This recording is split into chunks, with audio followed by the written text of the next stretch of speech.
Shalom and welcome, students of Torah. This year is entitled Har Habayit number 107, location of the Mikdash. In the previous year, year 106, quoted the Mishnah in Mido, which says that according to almost all Farshim on the daf of the Mishnah, that the location of the Mikdash is in the northwestern area of the Har Habayit. Of course, we're talking about the real Har Habayit, not the Temple Mount today, which is much, much larger than the original Har Habayit. Do we have any precise measurements? So the answer is yes and no. No, because the Mishnah doesn't give them, and the Bar Tanura does, but even when he does it, he says derech mashal, meaning it's an approximation. He's not giving the exact amount, but what amounts does he give? He gives us something to work with. He writes that the Azara, which is really what we mean by the Mikdash. We don't mean the Ezrat Nashim, we don't mean the Chayal, the Sorig, we mean the Azara, which consists of the Kodesh Kodashim, the Kodesh area, the area by the Mizbeach HaGadol, the Ezrat Konim, Ezrat Yisrael. That area is the north to south distance is 135 Hamot, and the west to east is 187. So that area is somewhere in the Temple Mount area. And we know it's in the northwestern area. So he says, Derech Mashal, he gives an estimation of about approximately what the distances are. He says, well, let's go from the north to south route. So that's 135, the width of the Azar. That's open in the Mishnah. That is not a question of. So what's left? 365. That's what's left. 165 plus 135 is 500. So how much is in the north? How much is in the south?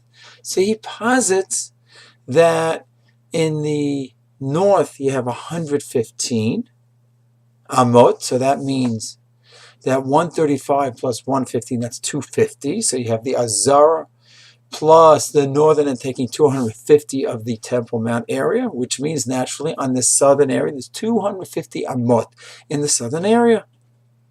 So that's how he divides it. So going south to north, you have 250 of Har Habayit area, 135 of the width of the Azara, and then 115 the northern part of the Har Habayit above the Mikdash Azar area.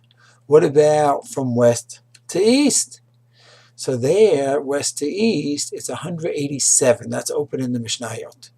That the Azara area, not the Ezrat Nashim, that's not included. That's Har Habayit Midoraita. So the Azara area, the Mikdash, is 187. So that leaves us as 313 to make up the 500 Amot. So he says on the west side, there's 100 amot. That's how wide it is. 100 amot from the wall of the Azara on the west side till the west to where the Har Habayit will be. That's 100 amot. So then you just do the math. 100 amot on the west is the Har Habayit.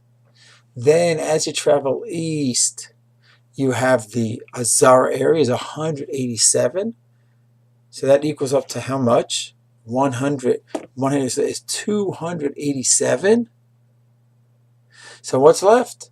213 on the east side. And therefore it works out. The way he understands the Mishnah, when the Mishnah says the biggest gap, Har Habayit, the biggest area, empty area, is in the southern area. That's 250. Then on the east is a little bit less, 213. Then you go to the north. And that is 115 in the north, and then finally to the west is 100 amot. And that's how he says it. But he does say derech mashal. He's not saying 100% what the exact amount is, but he's giving us some working understanding of how it is set up on the Har Habayit. Shalom.